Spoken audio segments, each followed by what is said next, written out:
Okay, what on earth do a folded piece of tape, a melted chocolate bar, and a glowing petri dish actually have in common?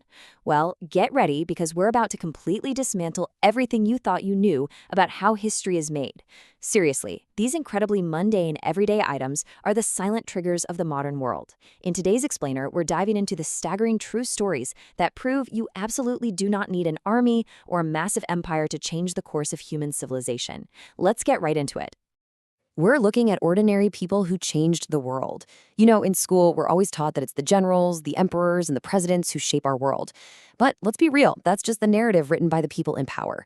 The actual truth, it is so much more fascinating. Massive global shifts actually hinge on the random accidents, the tiny observations, and the split-second decisions of totally ordinary people. These are history's invisible architects. Just think about the staggering scale of cause and effect here. Picture this. It's the summer of 1972. Frank Wills, a 24-year-old security guard making just $80 a week, is walking his usual night shift. He spots a simple piece of tape holding open a basement door latch at the Watergate complex. He takes it off. Simple, right? But when he swings back around and sees someone put the tape back on, he calls the cops. That one basic observation unraveled a massive political sabotage campaign that eventually forced the President of the United States to resign, just from noticing some tape.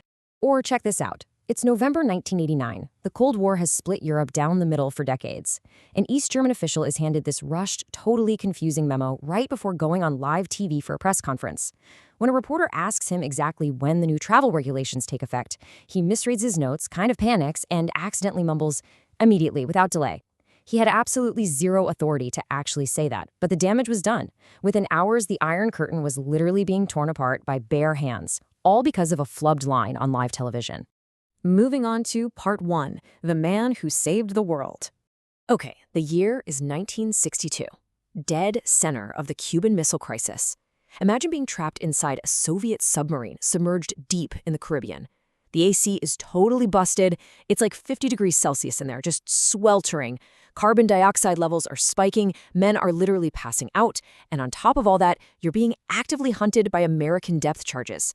Cut off from Moscow, the captain is totally convinced World War III has already kicked off. 2 senior officers agree to arm and launch a nuclear torpedo packing the power of the Hiroshima bomb. But Soviet protocol required 3 yes votes. So, would you press the button? The entire fate of humanity rested entirely on the shoulders of that 3rd officer. His name was Vasily Arkhipov. And the crazy thing is, he didn't scream or give some epic cinematic movie speech.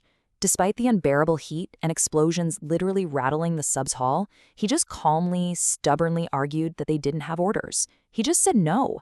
And that single, quiet decision to hold his nerve, it literally saved human civilization from a full-blown nuclear apocalypse.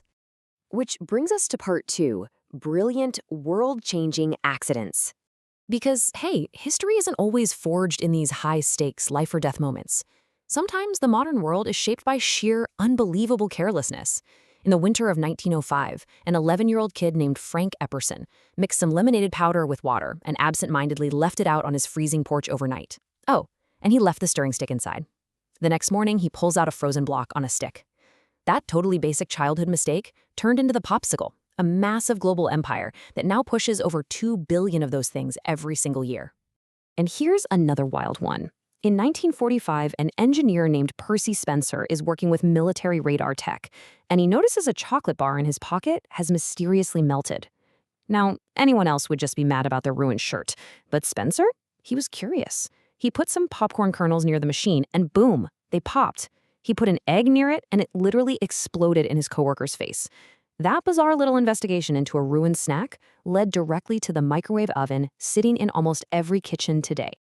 Or how about in 1941, when Swiss engineer Georges de Mestral came back from a hike in the Alps to find his pants and his poor dog completely covered in those annoying burdock burrs.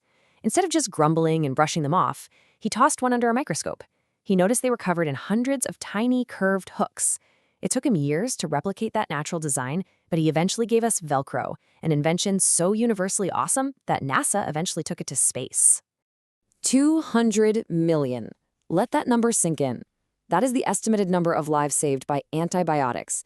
And the only reason we have them is because back in 1928, a Scottish bacteriologist named Alexander Fleming was honestly just a bit of a slob. He went on a 2-week vacation and forgot to put the lid on a petri dish. Some stray mold blew through an open window, landed in his messy dish, and started killing off the bacteria. That unhygienic, totally accidental moment, it became the absolute foundation of penicillin. All right, on to part 3, the courage to stand. Because deeply personal, ordinary acts of courage can ignite massive cultural transformations.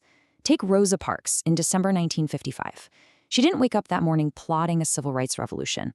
She was just profoundly, physically tired after a long day of work and frankly, emotionally exhausted from a lifetime of systemic disrespect. Her quiet, seated refusal to give up her bus seat was the spark. It forced a 381-day boycott that completely dismantled bus segregation in the U.S. Or look at this domino effect. 1971, a 19-year-old American table tennis player named Glenn Cowan misses his team's bus at a tournament in Japan, so he accidentally boards the rival Chinese team's bus. Now, the U.S. and China were bitter Cold War enemies at this point, literally zero diplomatic relations. The tension on that bus was thick. But the top Chinese player actually steps forward and gives Cowan a silk-screened portrait. Photos of this simple human exchange caused an absolute international sensation. It triggered ping-pong diplomacy and entirely shifted the architecture of the Cold War, all from a missed bus. Now, let's look at part 4, history's uncredited heroes.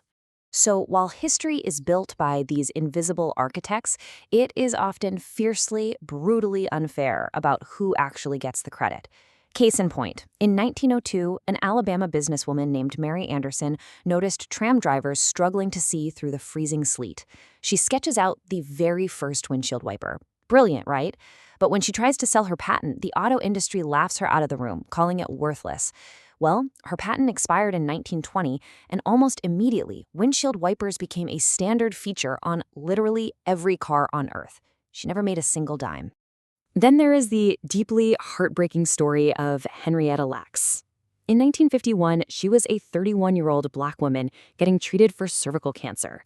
And without her knowledge or her consent, researchers scraped a sample of her cells. And astoundingly, those cells survived outside her body and just kept multiplying. They became the first immortal human cell line in medical history. Her cells, known as HeLa, have literally traveled into space, helped create the polio vaccine, and were even vital for COVID-19 research. Over 100,000. That's the number of scientific papers built directly upon her cells.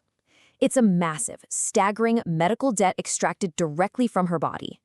Yet for decades, her name was completely hidden from the public.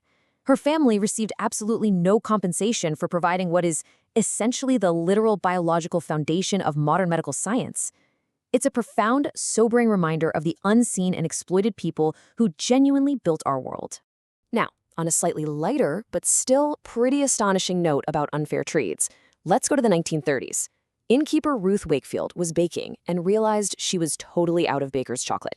So she improvises. She chops up a semi-sweet Nestle bar, assuming it'll just melt into the dough. Instead, the chunks hold their shape, and she accidentally invents the greatest dessert of all time, the chocolate chip cookie. Her reward for this culinary masterpiece? She gave the legendary recipe to Nestle for a nominal fee and a lifetime supply of chocolate. I mean, not the worst deal, but definitely a wildly unbalanced bargain. Which brings us to our conclusion. You are an architect. As we pull all these wild threads together, what does this actually mean for us? Well, if we've learned anything from this explainer today, it's that historical power doesn't just trickle down from palaces and boardrooms. A refused order, a noticed piece of tape, a sloppy, messy desk, a missed bus. History is constantly being shaped by ordinary people who are simply paying attention to the world right in front of them. It proves, beyond a shadow of a doubt, that you are not just a passenger in world events. You are a driver. Your smallest, most seemingly insignificant choices carry the exact same weight as the ones that stopped nuclear wars, created life-saving medicines, and tore down the Berlin Wall. So, knowing all that, I want to leave you with this final, crucial thought. What ordinary choice are you going to make today, and how might it change the world tomorrow?